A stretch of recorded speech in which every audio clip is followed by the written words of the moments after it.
শুভ সন্ধ্যা বন্ধুরা, আমি ঝিমলি চলে এসেছি আর একটি নতুন গল্প নিয়ে। ঝিমলির সাথে রহস্য গল্প। আজকের গল্প সাক্ষী। বন্ধুরা, মনে আছে তো? গল্পটির শেষে গল্পটি কেমন লাগলো অবশ্যই আপনাদের মতামত জানাবেন। গল্পটিকে লাইক করবেন, অনেক শেয়ার করবেন এবং নতুন বন্ধুরা চ্যানেলটিকে সাবস্ক্রাইব করবেন। চ্যানেলের বন্ধুদের জন্য সাবস্ক্রিপশন ফ্রি, কিন্তু আপনাদের একটা সাবস্ক্রিপশন চ্যানেলের কাজে অনেক উৎসাহ জাগায় এবং চ্যানেলটিকে এগিয়ে নিয়ে যেতে সাহায্য করে। আমরা শুনছি সাক্ষী। ওই দেখ, গুড বাই গাড়ি থেকে নামছে। কপাল বটে, ভগবান কপাল একবারে সোনায় মুড়ে দিয়েছেন। ওই, তোর কে যেন হয় না? কাজিন। তাহলে তো ওর সৌভাগ্যের ছিটে ফোটা তোর গায়েও এসে ছিটকে ছিটকে লাগে মাঝে মাঝে, তাই না?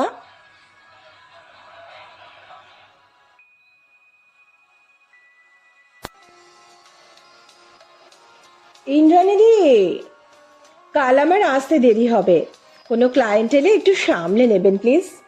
আর রিনি, তুই কাল একা চলে আসিস। আচ্ছা দিদি। এই রিয়া, কাল তুমি কি কোনো কেসের ব্যাপারে বেরোবে? না গো, তাহলে তো তোমাকে আগে ইনফর্ম করতাম। কাল পেট কেয়ারে যাবো গো ইন্দ্রাণীদি। ও আচ্ছা। ও দিদি, পেট কেয়ারটা কোথায়, কি করতে যাবে? কোকোকে নিয়ে যাব, ওর ভ্যাকসিন আছে। কোকো? সে আবার কে? ওই যে ম্যাওপুষিটাকে বাড়ি নিয়ে গেলাম, ওর নাম রেখেছি কোকো। বিড়ালের ভ্যাকসিন? হ্যাঁ রে, প্রতি বছর দিতে হয়, প্রায় গোটা 3। দিদি, তুমি বিড়ালের এত যত্ন করছো, যাই বলো, পোষ্য হিসেবে কুকুরই বেস্ট। কুকুর সব থেকে প্রভুভক্ত। সে তুই ঠিকই বলেছিস, তবে আমি কোনো বিশেষ কিছু ভেবে ওকে রাখিনি। রাস্তায় চেঁচাচ্ছিল, একদম ছোট্ট, ভাবলাম গাড়ি চাপা পড়ে যদি, তাই তুলে নিলাম। এখন বাড়ির বাচ্চার মতো হয়ে গেছে। মা ওর যা যত্ন নেয়, আমার যত্ন তার 1 ভাগও হয় না। দিদি, তাহলে তুমি লুজার। ধুর, ও যে কি সুইট, কি বলবো, খুব আদুরে। আর কি জানিস, কুকুর প্রভুভক্ত খুব সত্যি কথা, কিন্তু সব পোষ্যদেরই তাদের বাড়ির লোকের প্রতি ফিলিংস থাকে। অ্যাকচুয়ালি ওরা ওই বাড়িটাকে নিজের বাড়ি, বাড়ির সদস্যদের নিজের পরিবার বলেই জানে। যাদের পোষ্য আছে তারা এটা দারুণ ফিল করে। শুধু তাই নয়, আমার মা বাড়ির বাইরে যে কুকুরদের খেতে দেয়, তারা যে আমাদের কি ভালোবাসে কি বলবো।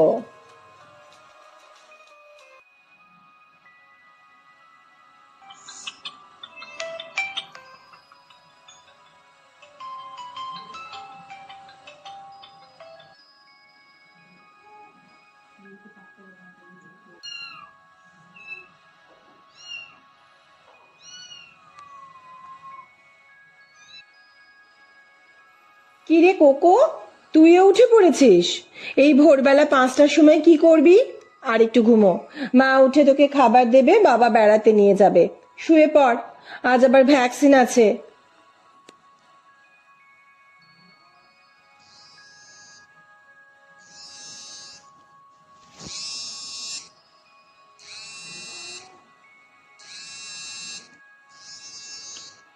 এত ভোরে রজতদা? হ্যাঁ রজতদা, বলুন। তোমার বাড়ি থেকে স্কুটিতে প্রায় মিনিট করে দূরত্বে একটা বাড়িতে নৃশংস হত্যাকাণ্ড ঘটে গেছে।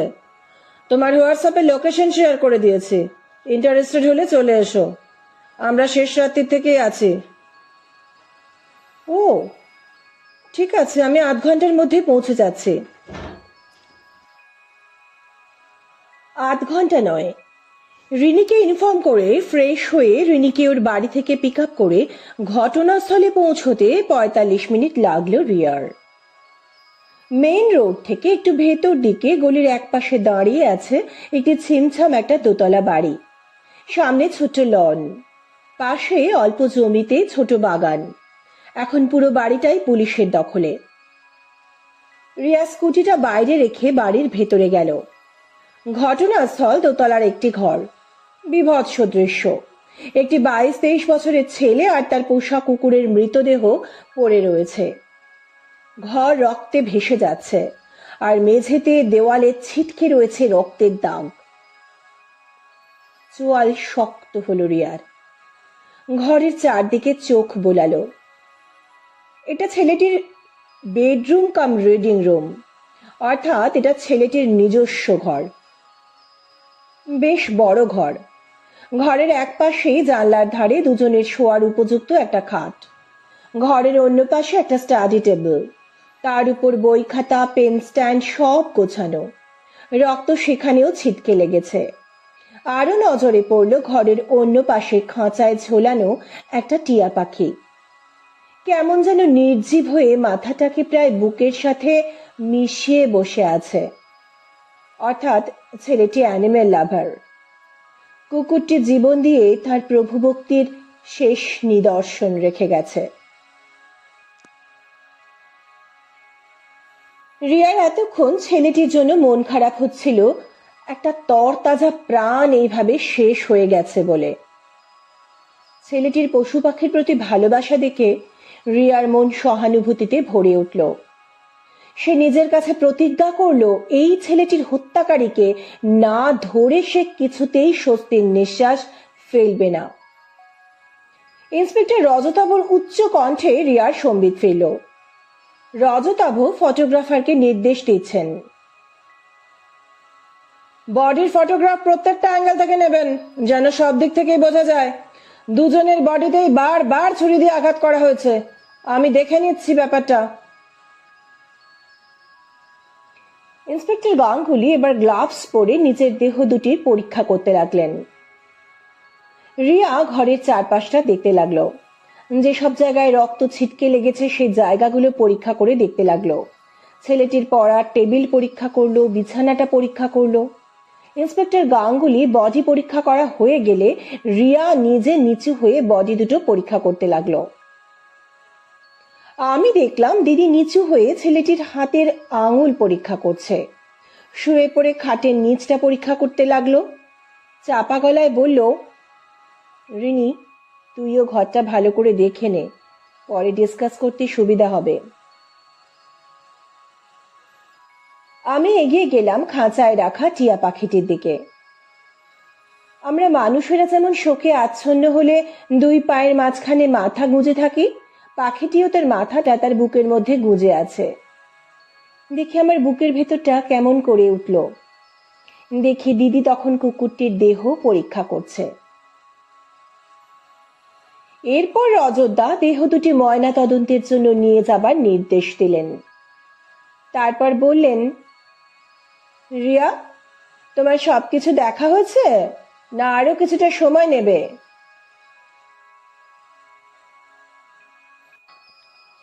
আপনি বডি পোস্টমর্টমের জন্য নিয়ে যেতে বলুন, আমি ঘরটা আর একটু দেখব। দেখে নাও, তারপর এই ঘরটা সিল করে দেব। দিদি ঝুঁকে পড়ে আর একবার ছেলেটার মৃতদেহ দেখল, তারপর কুকুরের। উঠে পড়ল। ঘরটা সিল করে দেওয়া হলো। টিয়া পাখিটা খাঁচা শুদ্ধ রাখা হলো পাশে অন্য একটা ঘরে।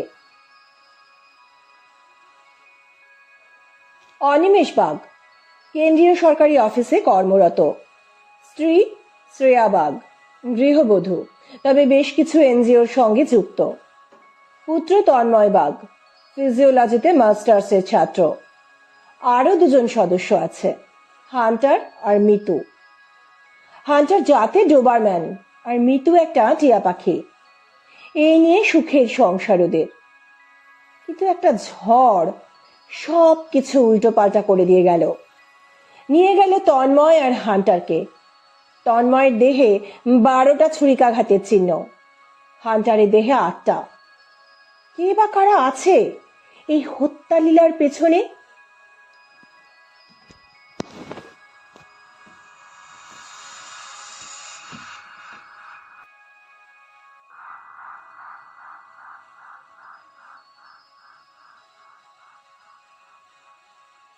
শুরু হলো জিজ্ঞাসাবাদ। প্রতিবেশীরা খবর পেয়ে এসেছেন, এসে গেছেন আত্মীয় স্বজনরাও। তন্ময়ের মা শ্রেয়াকে ঘিরে রয়েছেন মহিলারা, অনিমেষের কাছেও লোকজন রয়েছেন। এরই মধ্যে ইন্সপেক্টরের নির্দেশে একজন কনস্টেবল টিয়া পাখিটিকে ফাঁকা ঘর থেকে খাঁচা শুদ্ধ নিয়ে এলো এই ঘরে। আর আশ্চর্য, এতক্ষণ যে পাখিটি বুকের মধ্যে ঘাড় গুঁজে বসেছিল, সে এত লোকজন দেখেই হোক বা অনিমেষ শ্রেয়াকে দেখেই হোক প্রচন্ড ছটফট করে ডানা ঝাপটাতে শুরু করলো। এত জোরে জোরে ডানা ঝাপটাতে লাগলো যে তার গা থেকে পালক খসে যেতে লাগলো, আর চিৎকার করতে লাগলো, বডি বডি বডি।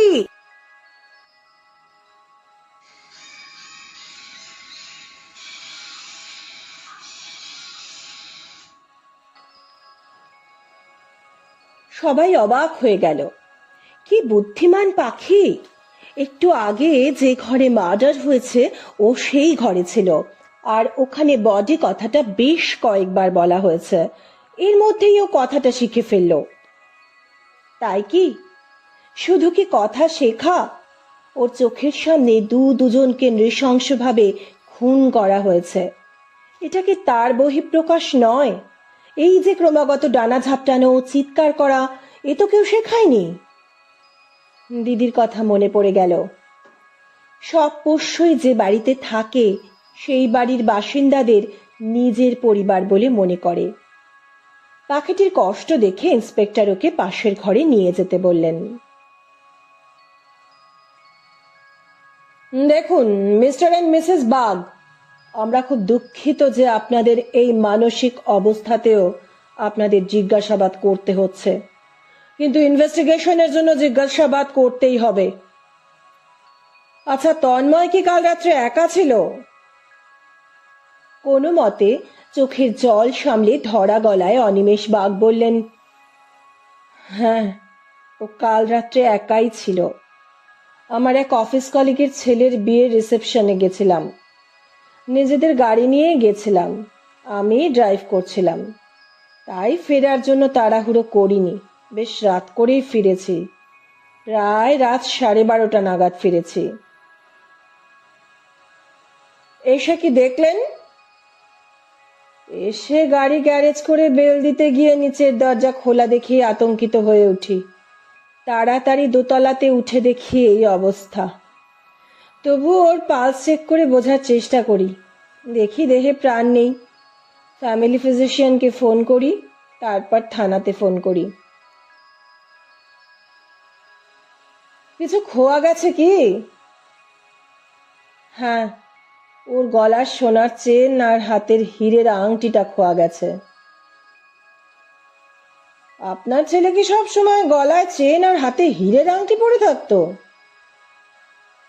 না না, কয়েকদিন আগে আমি আর আমার মিসেস ব্যাংকের লকারে গেছিলাম, সেদিনও বলল, মা আমার চেন আর আংটিটা নিয়ে এসো, কদিন পরি, তারপর আবার রেখে এসো, আমি এখন কদিন কলেজে যাব না। আমরা রাজি হয়ে গেলাম। কদিন কলেজে যাচ্ছিল না, বাড়িতেই ছিল। মাঝখানে একদিন টিউশনে গেছিল, ওগুলো খুলে আমার কাছে রেখে গেছিল। আর কিছু খোয়া গেছে?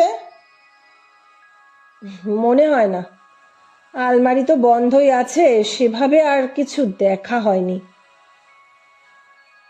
ঠিক আছে, পরে পরীক্ষা করে যদি কিছু ধরা পড়ে জানাবেন। আচ্ছা, এই বাড়ির পাশের বাড়িতে কারা থাকেন? কাদের বাড়ি? বেশ উচ্চ কণ্ঠে জড়ো হওয়া ভিড়ের দিকে চেয়ে ইন্সপেক্টর জিজ্ঞেস করলেন। একজন বয়স্ক মানুষ এগিয়ে এলেন, বললেন, আমার নাম সুবীর দাস, আমি আর আমার মিসেস পাশের বাড়িতে থাকি, একমাত্র মেয়ের বিয়ে হয়ে গেছে। আপনারা গতকাল সন্ধ্যের পর কাউকে এই বাড়িতে ঢুকতে দেখেছিলেন? না, আমরা দুজন বয়স্ক মানুষ থাকি, সন্ধে নামলেই বাইরের গেটে তালা দিয়ে ভেতরে চলে যাই, ওই জন্য নজরে পড়েনি। কোনো চিৎকার শোনেননি? এতবার ছুরি দিয়ে আঘাত করা হয়েছে। না, তবে টিয়া পাখিটা চিৎকার শুনেছিলাম, আরো মাঝে মাঝে চিৎকার করে, তাই আর গুরুত্ব দিইনি। অন্য প্রতিবেশীরাও তেমন কিছু আলোকপাত করতে পারলেন না। সকলের বয়ান মোটামুটি একই। তন্ময় আর কুকুরের চিৎকার সেরকম কেউ শোনেনি, অনেকেই টিয়া পাখির চিৎকার শুনেছে। ইন্সপেক্টর গাঙ্গুলি সকলকে ঘর খালি করার নির্দেশ দিলেন। প্রতিবেশীরা প্রায় সকলেই ঘর থেকে বেরিয়ে নিচে রাস্তায় গিয়ে জটলা করতে লাগলেন। ঘরে আছেন আত্মীয় স্বজনরা, যারা এই দুর্ঘটনার খবর পেয়ে এসেছেন। 3টি মেয়ে ও একটি ছেলে একপাশে বসে আছে। একটি মেয়ে অঝরে কাঁদছে, অন্য মেয়ে দুটি তাকে থামানোর চেষ্টা করছে। একটি ছেলে মাথা নিচু করে 2 হাত দিয়ে নিজের মাথার চুল শক্ত মুঠিতে ধরে বসে আছে। এই দুর্ঘটনা তার উপর খুব প্রভাব ফেলেছে। অন্য ছেলেটি তার পিঠে হাত রেখে সান্ত্বনা দিচ্ছে। অনিমেষ ও শ্রেয়ার কাছে বসে আছেন একজন ভদ্রলোক ও একজন ভদ্রমহিলা। ভদ্রলোকের সঙ্গে অনিমেষের মুখের আদলের মিল বলে দিচ্ছে তারা 2 ভাই। ইন্সপেক্টর বললেন, যারা যারা এখানে উপস্থিত আছেন তাদের পরিচয়গুলো একটু জানান। ভদ্রলোক বললেন, আমার নাম অনিকেত বাগ, আমি অনিমেষের দাদা। ভদ্রমহিলাকে নির্দেশ করে বললেন, উনি আমার মিসেস পল্লবী বাগ।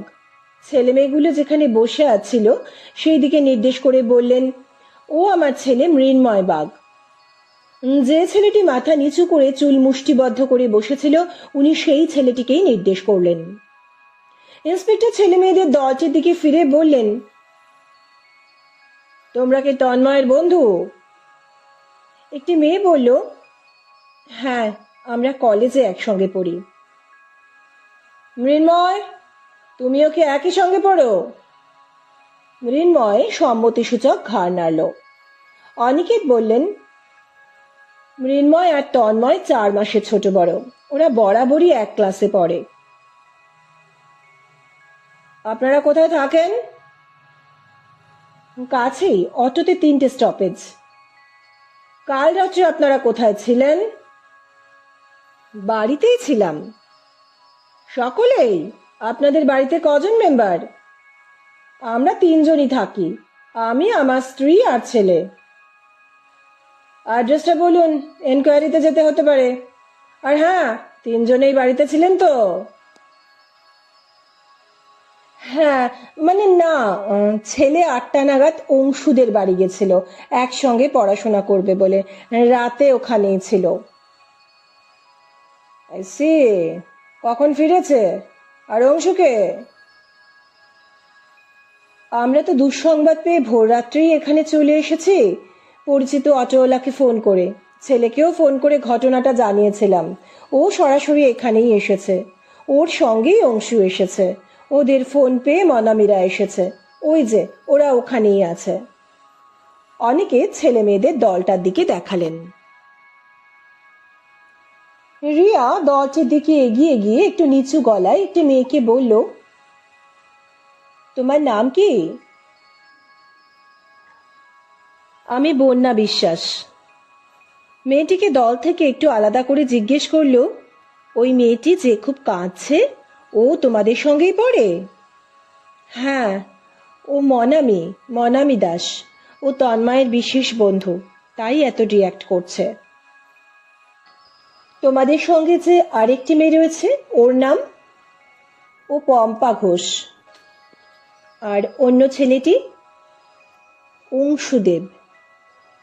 ঠিক আছে, তোমাদের কিন্তু কিছু জিজ্ঞাসাবাদ করব।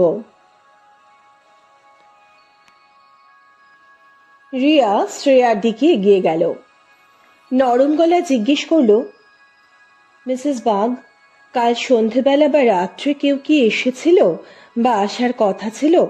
আপনারা বেরোনোর পর তন্ময় কি আপনাদের ফোন করে কিছু বলেছিল?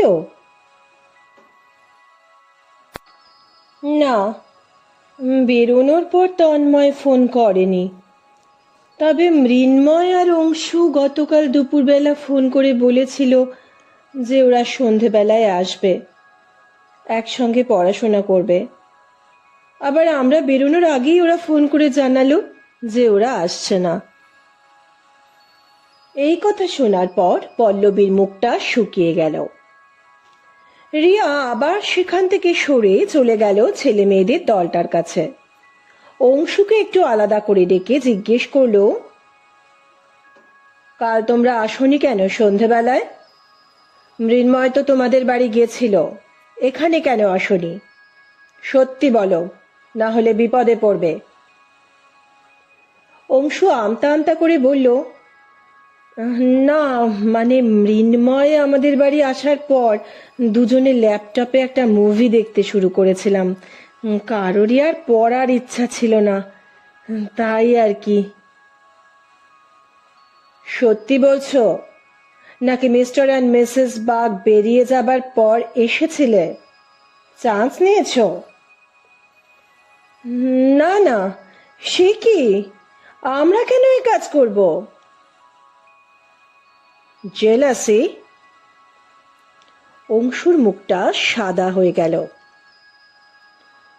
যাই হোক, এখন শহর ছেড়ে কেউ বেরোবে না, আবার জিজ্ঞাসাবাদ করা হবে। এখানে জিজ্ঞাসাবাদ শেষের পর্যায়ে। আমি আর দিদি দোতলা থেকে নিচে নেমে দেখলাম পাড়ার লোকজন এখনো বিক্ষিপ্তভাবে রাস্তায় জটলা করছে। আমরা ভিড়ে মিশে গেলাম। কিছু কিছু আলোচনা কানে আসতে লাগলো। কে আর ওনাদের খবর রাখবে, যা আত্মকেন্দ্রিক, কথাই বলে না ভালো করে কারোর সাথে। তা যা বলেছেন, বউটাও তাই, নিজের মতোই থাকে। হবে নাই বা কেন, উনি বাবা মায়ের একমাত্র মেয়ে। ওনার বাবা ডাক্তার হিসেবে দারুণ হাত যশ ছিল। কোনোদিনই শ্রেয়া সবার সাথে কথা বলতো না। আমি কলেজে ওর সিনিয়র ছিলাম, অনেকদিন আগে থেকেই চিনি। কি হলো, ভগবানের কাছে সবাই সমান, তার বিচারই শেষ কথা। এই তো পরিণতি, টাকা ধুয়ে কি জল খাবে এখন? কথাগুলোর মধ্যে যেন একটা প্রচ্ছন্ন অসন্তোষ কাজ করছে। দিদি মন দিয়ে কথাগুলো শুনছে আর আলোচনারত ব্যক্তিদেরও জরিপ করছে। কিছুক্ষণ পর আস্তে আস্তে সকলে যে যার বাড়ির দিকে চলে গেল।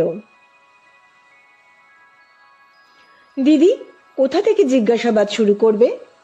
কাল রাত্রে এই বাড়িতে কে বা কারা ঢুকেছিল কেউই তো বলতে পারছে না।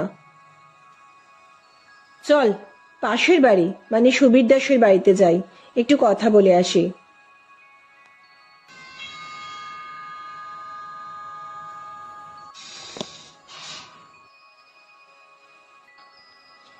ও আপনারা? হ্যাঁ, একটু জল পাওয়া যাবে? হ্যাঁ আসুন, আপনাদের অনিমেষ বাবুর বাড়িতে দেখলাম না। হ্যাঁ, ও বাড়িতে তো জল চাওয়ার পরিস্থিতি নেই, আর তাড়াহুড়ো করে বেরিয়েছি, ব্যাগে জল নিতে ভুলে গেছি। আপনারা ওনাদের কেউ হন বুঝি? হ্যাঁ, একটু দূর সম্পর্কের, খবর পেয়ে এসেছি। আপনারা তো পাশেই থাকেন, আগে থেকে কিছু বোঝেননি? না, ওনারা নিজেদের মতোই থাকেন।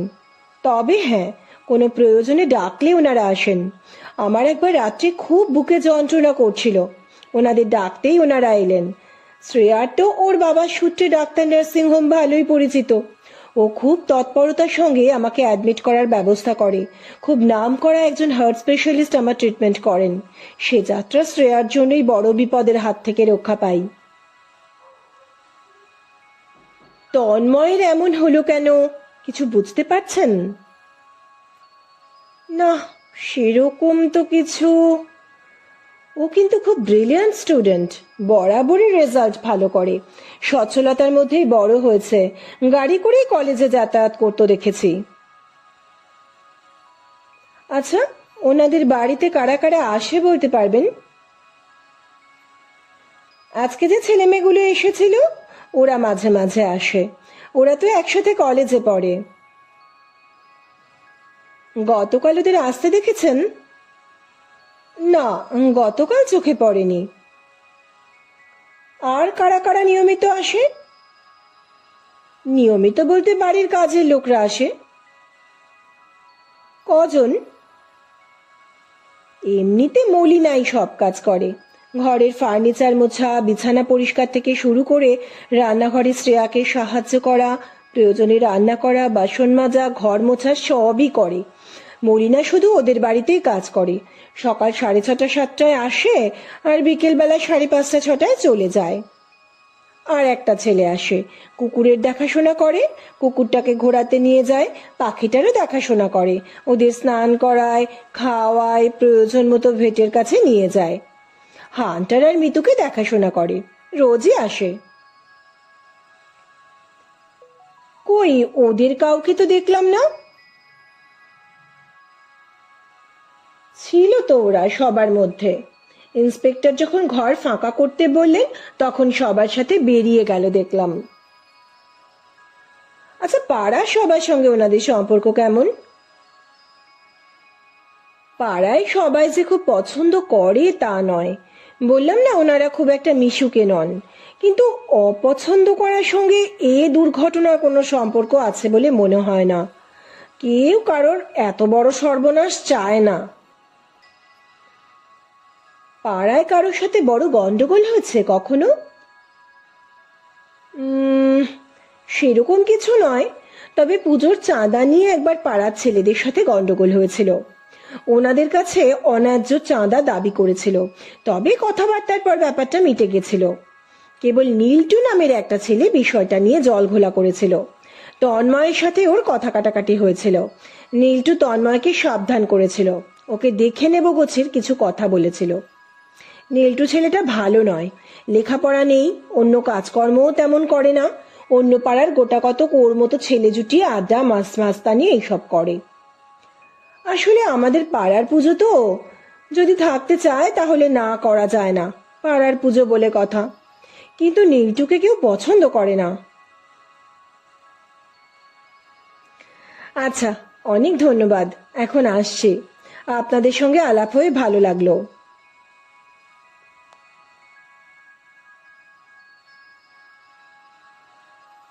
দিদি, এখন কোথায় যাবে? নীলটুদের বাড়ি? তুই এখন ওদের কলেজে চলে যা, ছেলে মেয়েদের ইনস্ট্যান্ট রিয়াকশন কি আছে দেখ।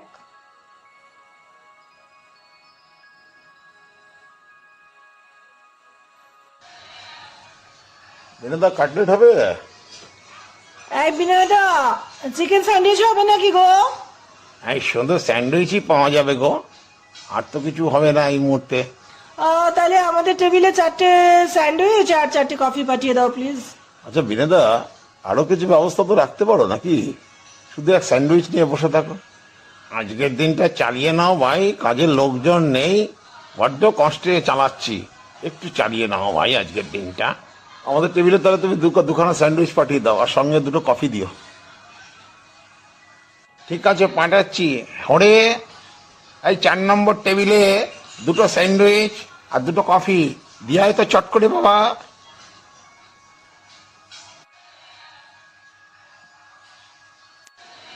এই শুনেছিস, ফিজিওলজি ডিপার্টমেন্টের টপার তন্ময় বাগ গতকাল রাতে নিজের বাড়িতে মার্ডার হয়েছে। সে কি, তুই কোথা থেকে জানলি? ওদের পুরো গ্রুপটাই তো আসেনি, রানা অংশুকে ফোন করেছিল, ও বলল।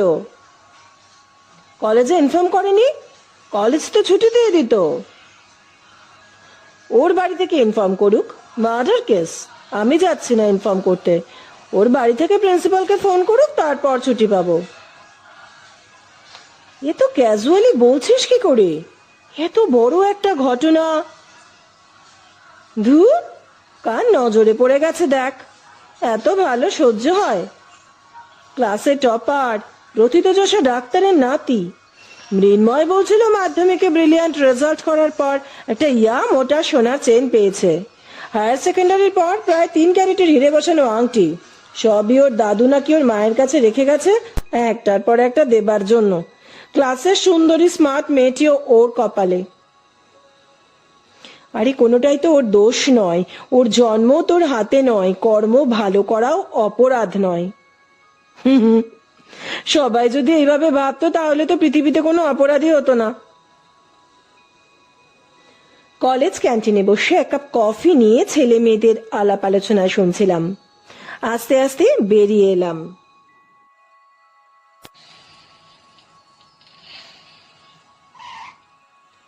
দাদা একটু শুনুন, নীলটুদের বাড়ি যাব, একটু দেখিয়ে দেবেন? ওই যে নীলটু, ওই দিকে, ওই চেক শার্টের ছেলেটা। হ্যাঁ, এই যে ভাই, একটু শুনুন, তন্ময়দের বাড়িটা কোন দিকে একটু দেখিয়ে দেবেন? ও, ওই দেমাকিটা, ও তো টপকে গেছে, ওর বাড়ি যাবেন? একজন মৃত মানুষ সম্পর্কে এইভাবে কথা বলতে হয় বুঝি? ও, খুব গায়ে লাগছে নাকি মামনি? টপকে গেছে বেঁচে গেছে, না হলে আমার হাতেই কোনদিন মার খেয়ে মরতো। সুযোগের অপেক্ষায় ছিলেন বুঝি? সুযোগটা সেদিন মিলতেই কাজে লাগিয়েছিলেন, তাই তো? হেই, আপনি কে? কে বলুন তো আপনি? এসব কথা বলছেন কেন? কি জানেন আপনি? কিছু তো জানি নিশ্চয়ই নীলটু। পুজোর চাঁদা নিয়েই তো থ্রেড দিয়েছিলেন তন্ময়কে। তারপর সুযোগের অপেক্ষা, খুন, গলার সোনার চেইন, হীরের আংটি, বাড়তি পাওনা। কি বলছেন এসব? আমি এসব কিছু জানি না, বিশ্বাস করুন। জানবেন জানবেন, পুলিশের রুলের গুঁতো পড়লেই জানবেন। রাস্তায় অপরিচিত মেয়েদের মামনি সম্বোধন করতে হয়, দেখছি। বিশ্বাস করুন, আমি কিচ্ছু জানি না। আমার ওই দিন শরীর ভালো ছিল না, জ্বর জ্বর হয়েছিল। বাড়িতেই ছিলাম, আপনি বাড়িতে জিজ্ঞেস করবেন। আপনার বাড়ির লোক আপনার হয়েই সাক্ষী দেবেন নিশ্চয়ই। যাই হোক, শহর ছেড়ে যাবেন না, তাতে বিপদ বাড়বে। অনেকক্ষণ থেকে লম্বা চওড়া কথা বলছেন, দেখে তো পুলিশের লোক বলে মনে হচ্ছে না। ফালতু দর নিচ্ছেন না? ঠিক আছে, শহরের বাইরে গিয়ে দেখুন কি হয়। আমার পরিচয় আপনাকে দেওয়ার প্রয়োজন আছে বলে মনে করছি না।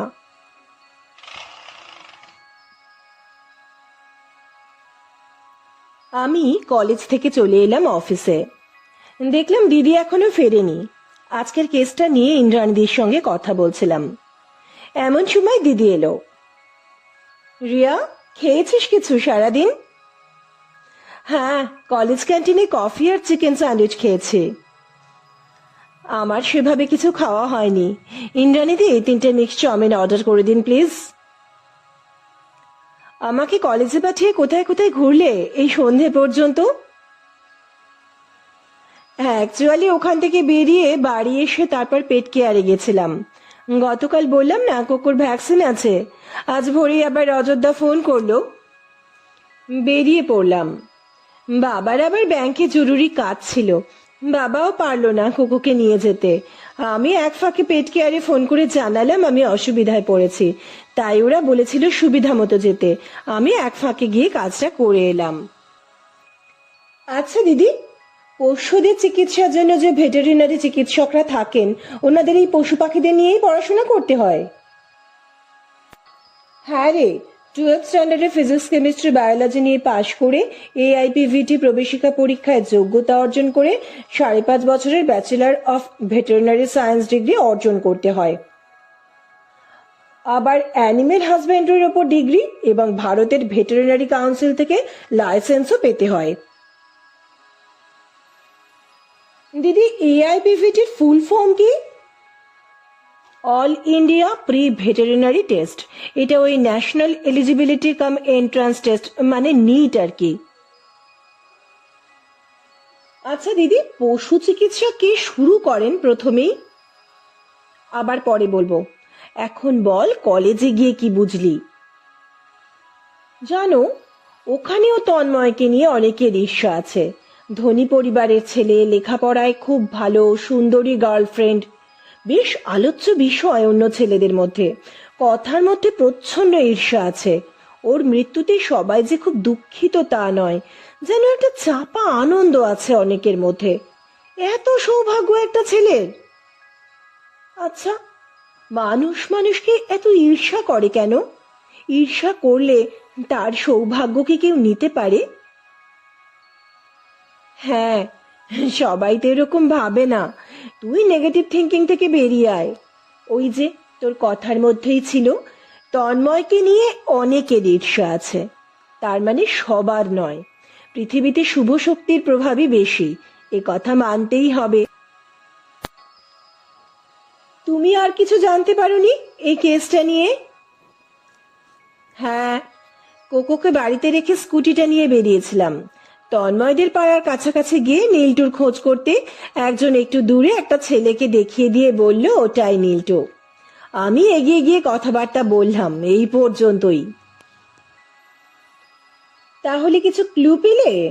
বুঝতে পারলে এত নৃশংস কাজটা কে বা কারা করলো?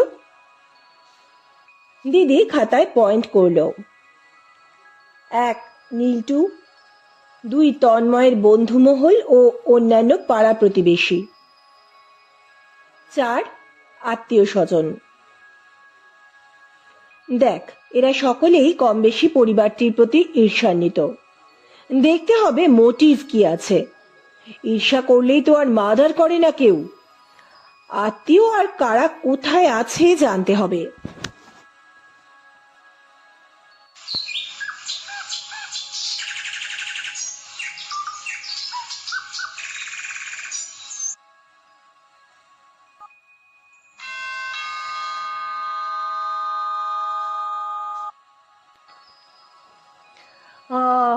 দিদিমণিরা, আপনারা? তুমি আমাদের চিনতে পেরেছো মলিনা? হ্যাঁ গা, কাই তো দেখলাম পুলিশ দাদা বাবুদের সঙ্গে কথা কইছিলেন।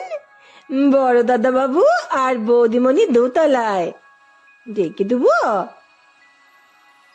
না না, আমরা যাচ্ছি।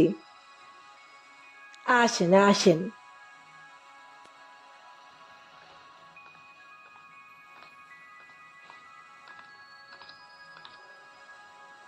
তা মলিনা, তুমি কালকে চলে গেলে কেন?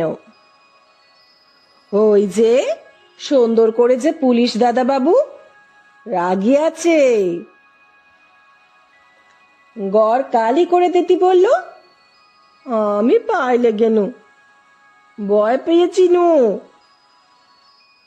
আর ওই পুলিশ দাদা বাবু যদি এখন তোমায় ধরে, বলে তুমি এই খুনের সঙ্গে যুক্ত, তাই পালিয়েছো, তাহলে? হ্যাঁ, তাইলে কি হবে? যা হবে দেখা যাবে। এখন বলো তো, তুমি এই ব্যাপারে কি জানো? দিদিমণি গো, কিচ্ছু জানি না। অমন সোনার গৌরাঙ্গ ছেলে, কার অমন কাজ গো? আমি আত্মীরে দু চোখের পাতা এক করতে পারিনি গো। ছোটবাবুর মুখটা চোখের উপর ভেসে উঠতেছে। আপনারা বচুন, আমি বৌদিমণিকে ডাকি। ঘরে চোখ বন্ধ করে পড়ে আছে। কি কপাল গা!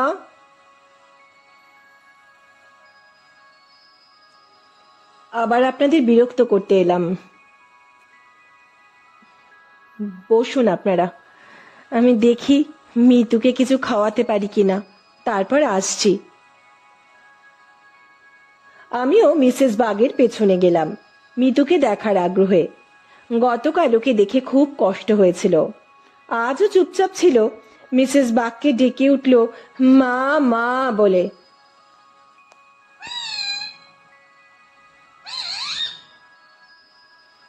মিসেস বাগ মুখে আঁচল চাপা দিয়ে উঠে আসা কান্না আটকে ওকে হাতে করে ছোলা দিলেন, জল দিলেন।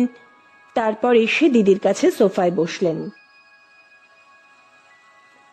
আচ্ছা, তন্ময়ের সোনার চেন আর হীরের আংটি ছাড়া আর কিছু চুরি হয়েছে বলে বুঝতে পেরেছেন?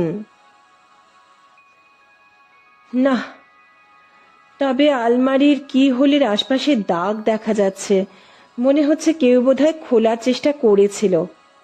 আর মনে হচ্ছে আমাদের বিছানাটা উল্টে পাল্টে দেখে আবার ঠিক করা হয়েছিল। হয়তো আলমারির চাবি খুঁজেছিল। আপনাদের ঘরটা একবার দেখব। আপনাদের কাউকে সন্দেহ হচ্ছে? কাকে সন্দেহ করব বলুন তো? অমন জলজ্যান্ত ছেলে কারোর কখনো ক্ষতি করেনি। ওকে কে এমন কষ্ট দিয়ে মারবে?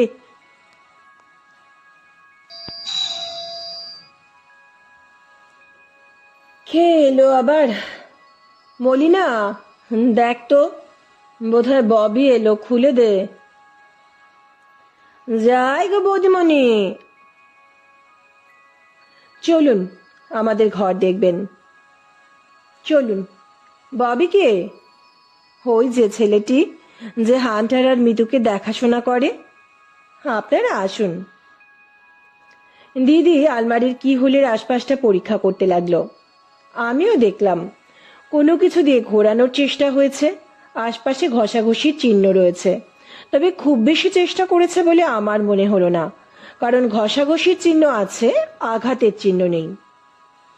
এরই মধ্যে হঠাৎ শোনা গেল মিতুর ডানা ঝাপটানো, আর সঙ্গে সেই চিৎকার, যেন বলছে বডি বডি।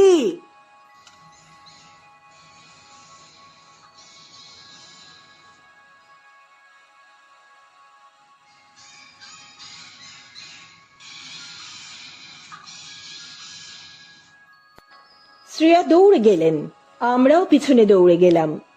দেখলাম ছেলেটি হাতে ছোলা নিয়ে হতভম্ব হয়ে দাঁড়িয়ে আছে, আর মিতু গতকালের মতো পরিত্রাহী ডানা ঝাপটাচ্ছে আর চিৎকার করছে। এত উত্তেজিত হয়ে গেছে যে ডানা ঝাপটানোতে পালক খসে পড়ছে, সেই কালকের মতোই। শ্রেয়া বললেন, কি হলো? শান্তই তো ছিল, একটু আগেই তো আমি খাইয়েছি, আর খাওয়াতে হবে না, তুই যা। ওর সেদিন রাতের কথা মনে পড়ে গেছে, ওকে সময় মতো ভেটেরিনারি ক্লিনিকে নিয়ে যাস, এখন যা, ওর মন ভালো নেই। দিদি জিজ্ঞেস করলো, তোমার বাড়ি কোথায় গো? একটু দূরে থাকি দিদি। তুমি এমনিতে কি কাজ করো? এটাই আমার কাজ। এখন বেশিরভাগ মানুষই কুকুর পোষেন, কিন্তু যত্ন করার সময় পান না। আমি অর্থের বিনিময়ে কুকুরদের যত্ন করি, ওদের পরিষ্কার রাখা, স্নান করানো, খাওয়ানো, বেড়াতে নিয়ে যাওয়া, ভেটেরিনারি ক্লিনিকে সময় মতো নিয়ে যাওয়া, এই সব আর কি। অন্য পশুদেরও দেখাশোনা করি, যেমন এই আন্টির বাড়িতেই তো মিতুকেও দেখাশোনা করি। দিদি, আপনার কোথাও জানাশোনা থাকলে আমার কথা বলবেন, আমি খুব যত্ন নিয়ে কাজ করি। ঠিক আছে, জানা রইল ভাই। ছেলেটি চলে গেল। আমরাও মিসেস বাগের সাথে আর কিছুক্ষণ কথা বলে বেরিয়ে এলাম।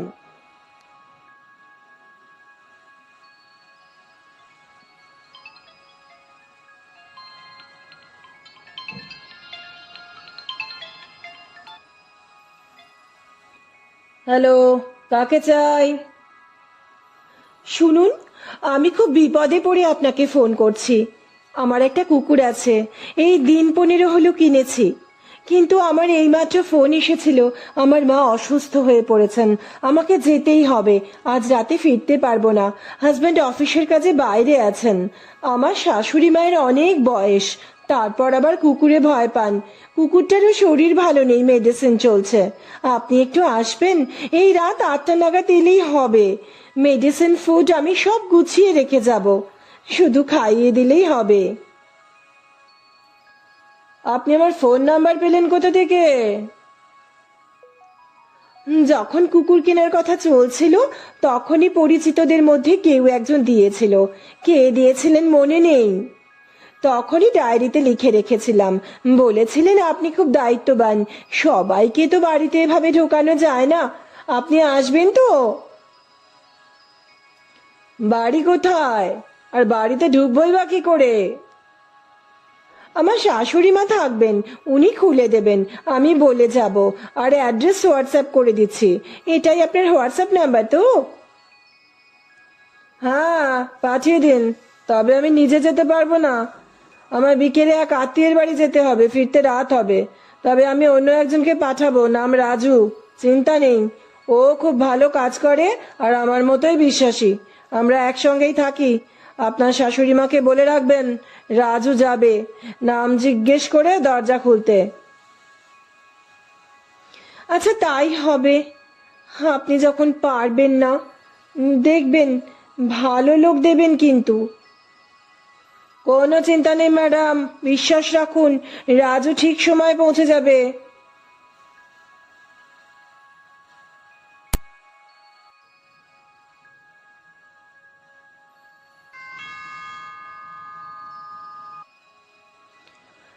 যাই। ওহ, কে গো এই সন্ধে রাতে?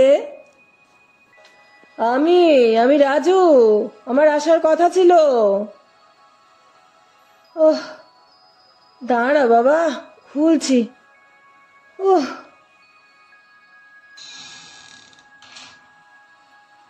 একটা আলো আধারী ঘরে ভদ্রমহিলা বসেছিলেন।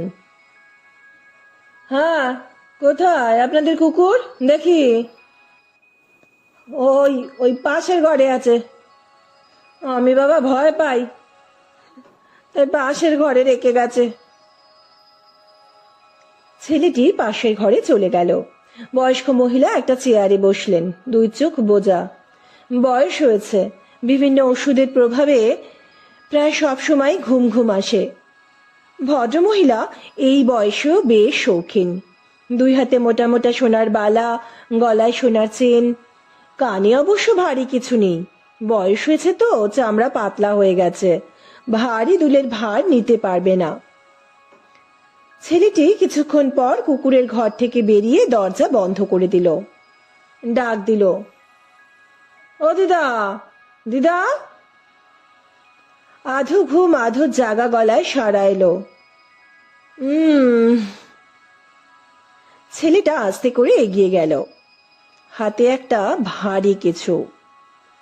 হঠাৎ হাতটা তুলে সেটা দিয়ে বৃদ্ধার মাথায় আঘাত করতে যাবে, ওই অশীতিপর বৃদ্ধা ছিলে ছেঁড়া ধনুকের মতো ছিটকে উঠে শক্ত হাতে ছেলেটির ওই হাত ধরে ফেলল। ক্যারাটের নিখুঁত কায়দায় একটা পা চালিয়ে দিল ছেলেটির তলপেটে। ছেলেটি পেট চেপে নিচু হতেই অন্য হাত সপাটে নেমে এলো ছেলেটির ঘাড়ে। বাড়ির ভেতরে আনাচে কানাচে থেকে বেরিয়ে এলো পুলিশ, সঙ্গে আমি আর ইন্দ্রাণীদি। ইন্সপেক্টর রজতাভ এগিয়ে এসে সপাটে একটা চড় মারলেন ছেলেটির গালে, বলে উঠলেন, অ্যারেস্ট হিম। ববি নাম ভারিয়ে রাজু হয়েছ? থানায় চলো, দেখছি আসল পরিচয় কি। একজন কনস্টেবল এগিয়ে এসে হাত কড়া পরালেন।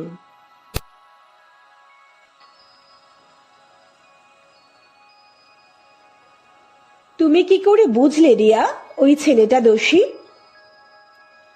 আমি ওকে প্রথমে সন্দেহ করিনি ইন্দ্রাণীদি। কথা হচ্ছে পরের দিন একটা রেস্টুরেন্টে বসে। দিদি বলল আজ দুপুরে বাইরে খাবো, তাই রেস্টুরেন্টে বসে কথা হচ্ছে। গতকালের ঘটনাটা ঘটেছিল ইন্দ্রাণী দিদির বাড়ি। দিদির প্ল্যান অনুযায়ী ইন্দ্রাণী দিদির বাড়িতে একটা পোষা কুকুর আছে। ইন্দ্রাণীদের ছেলে বাইরে থাকে, ওনার হাজব্যান্ডও কাজের প্রয়োজনে বাইরে গেছেন। দিদি এই সুযোগটাকে কাজে লাগিয়েছে। একজন প্রফেশনাল মেকআপ আর্টিস্টকে দিয়ে নিজের লুকটা অশীতিপর বৃদ্ধার মতো করেছিল।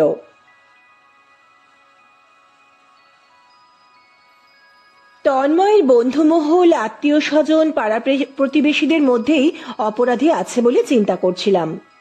গতকাল সকালে তন্ময়দের বাড়ি গেছিলাম আর কোনো ক্লু পাওয়া যায় কিনা দেখতে। আগের দিন ওনারা জানাতে পারেননি সোনার চেন আর হীরের আংটি ছাড়া আর কি কি জিনিস খোয়া গেছে, সেগুলো জানার জন্য গেছিলাম। আমাদের সামনেই শ্রেয়া মিতুকে খাওয়ালেন। মিতু মন মরা ছিল, ওর চোখের সামনেই ওই হত্যাকাণ্ড দুটি ঘটেছিল। মিতু শ্রেয়াকে দেখে মা মা বলে ডেকে উঠেছিল, কিন্তু ববিকে দেখে উত্তেজিত হয়ে ডানা ঝাপটে চিৎকার করছিল বডি বডি বলে। ঘটনার দিন ওই ঘরে অনেকবার বডি কথাটা বলা হয়েছে, তাই আমরা ধরেই নিয়েছিলাম পাখিটা সেই থেকেই বডি কথাটা শিখে নিয়েছে। কিন্তু গতকাল সেই মুহূর্তে আমার মাথায় এলো যে যখন কলিং বেল বাজলো, শ্রেয়া মলিনাকে বলেছিলেন ববি এসেছে দরজা খুলে দিতে। তাহলে মিতুর যে কথাটা আমাদের কাছে বডি বলে মনে হচ্ছে, সেটা ববি নয় তো। ববি রোজ আসে ওদের পরিচর্যা করতে। ববির নামটা শুনে শুনে ও শিখে ফেলেছে। ও যখন শ্রেয়াকে দেখে তখন বিমর্ষভাবে মা বলে ডাকছিল, কিন্তু চোখের সামনে ববিকে সেদিন ওই হত্যা লীলা চালাতে দেখেছে, তাই ববিকে দেখলেই ও উত্তেজিত হয়ে পড়ছে আর ডানা ঝাপটে চিৎকার করছে ববি ববি বলে। হ্যাঁ দিদি, প্রথম দিন যখন ও তন্ময়ের ঘরে ছিল তখন বুকের মধ্যে মাথা গুঁজেছিল। ওই ঘর থেকে যখন শ্রেয়াদের ঘরে আনা হয়েছিল তখন চিৎকার করছিল ববি ববি বলে। ওই দিন ওই ঘরে তো ববি ছিল, তাই মিতু ওই রকম করছিল। কিন্তু ববি এরকম কাজটা করলো কেন রিয়া? ববির ওই বাড়িতে নিত্য যাতায়াত। ও তন্ময়কে দেখে, ওরও ইচ্ছা হয় ওর মতো জীবন যাপন করতে, কিন্তু মনের ইচ্ছে মনেতেই রয়ে যায়। বোধহয় সাবকনসিয়াস মাইন্ডে ইচ্ছেটা রয়েও গেছিল। সেদিন সকালে এসেছিল হান্টারকে আর মিতুকে নিয়ম মতো দেখাশোনার জন্য। তখনই চোখ যায় তন্ময়ের গলা আর হাতের দিকে। বাড়ির লোকেদের টুকরো টুকরো কথা কানে যেতে বোঝে তন্ময় সন্ধেবেলা একা থাকবে। তখনই ওর মাথায় দুর্বুদ্ধি আসে। দুপুরবেলা মৃন্ময়রা ফোন করে বলেছিল তন্ময়ের সঙ্গে একসঙ্গে পড়াশোনা করতে আসবে। সেটা ববি জানতো না, কারণ ববি সকালে এসেছিল। কিন্তু সেদিনকে ভাগ্য তন্ময়ের সাথ দেয়নি। মৃন্ময়রা আবার আসার প্ল্যানটা ক্যান্সেল করে ফেলে। সন্ধেবেলা ববির তন্ময়দের বাড়িতে কাজ থাকে না। রাতে তন্ময় নিজেই দেখাশোনা করে পোষ্যদের। ববি হান্টার আর মিতুর কিছু প্রয়োজনীয় জিনিস দেবার বাহানাতে এসে ঘরে ঢোকে। ববি তন্ময়ের দৃষ্টি জানলার বাইরে আকৃষ্ট করে। তন্ময় যেই পেছন ফেরে ও একটা হাতুড়ি জাতীয় জিনিস দিয়ে জোর আঘাত করে। তন্ময় আর্তনাদ করে পড়ে যায়। ববি সঙ্গে করে নিয়ে আসা ধারালো ছোড়াটা দিয়ে আঘাত করতে থাকে যতক্ষণ না নিশ্চিত হয় তন্ময়ের মৃত্যু হয়েছে। তাহলে হান্টার?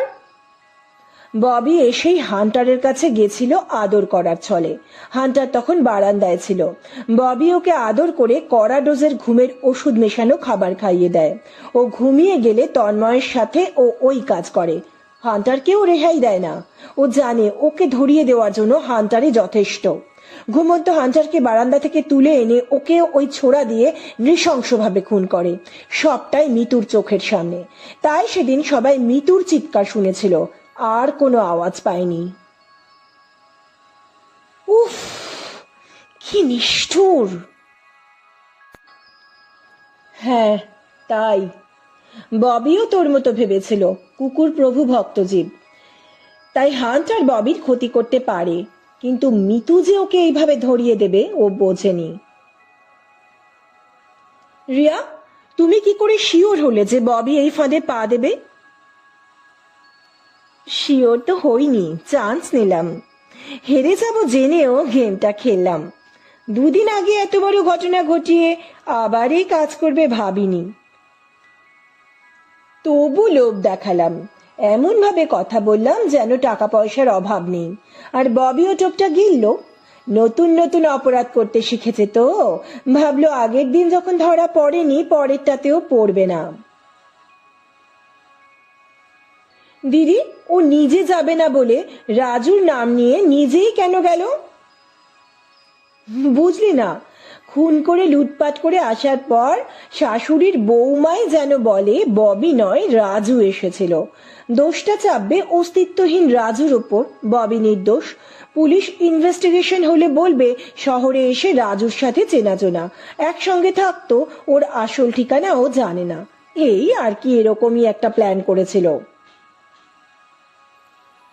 কিন্তু আশপাশের লোক তো জানিয়ে দিত যে রাজু একা থাকে। এখন সবাই নিজের মতো থাকে, কে আর কার খোঁজ রাখছে। আর জানলেও পুলিশি জেরার মুখে লোকে মুখে কুলুপেটেই থাকে। উফ, কি সাংঘাতিক! এত নৃশংস কাণ্ড নিয়ে আমরা আগে কাজ করিনি, বলো দিদি? বললে হবে না। আগের দিন তুমি বলনি পশু চিকিৎসা প্রথম কে শুরু করেন। তার আগে তুই বল, ডক্টরস ডে বা চিকিৎসক দিবস কবে? এ তো সবাই জানে, 1 জুলাই, ডক্টর বিধানচন্দ্র রায়ের জন্মদিন ও মৃত্যুদিন। তুমি আমার প্রশ্নের উত্তরটা বলো না। প্রাচীন ভারতীয় ঋষি শালিহোত্রকে পৃথিবীর প্রথম পশু চিকিৎসা বিজ্ঞানের প্রতিষ্ঠাতা হিসেবে বিবেচনা করা হয়। ওনার বাবার নাম ছিল হয় ঘোষ। তবে মেসোপটেমিয়া সভ্যতার সাহিত্যতেও পশু চিকিৎসা অনুশীলনের উল্লেখ রয়েছে এবং সেই সময়ের উর্লো গালেডিনা পশুদের রোগ নিরাময়ের বিশেষজ্ঞ হিসেবে পরিচিত ছিলেন। রিনি, এই জুলাইতেই আরেকজন বিখ্যাত মানুষ প্রয়াত হয়েছিলেন, মনে আছে তো? ওনাকে ভুলি কি করে, স্বামী বিবেকানন্দ। 1902 সালের 4 জুলাই মাত্র 39 বছর বয়সে তিনি প্রয়াত হয়েছিলেন। জীবে প্রেম করে যেই জন, সেই জন সেবিছে ঈশ্বর।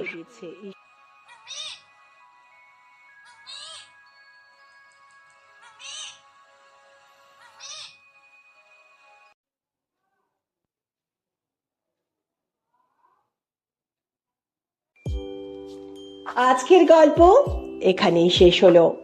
সুস্থ থাকবেন, ভালো থাকবেন। নমস্কার।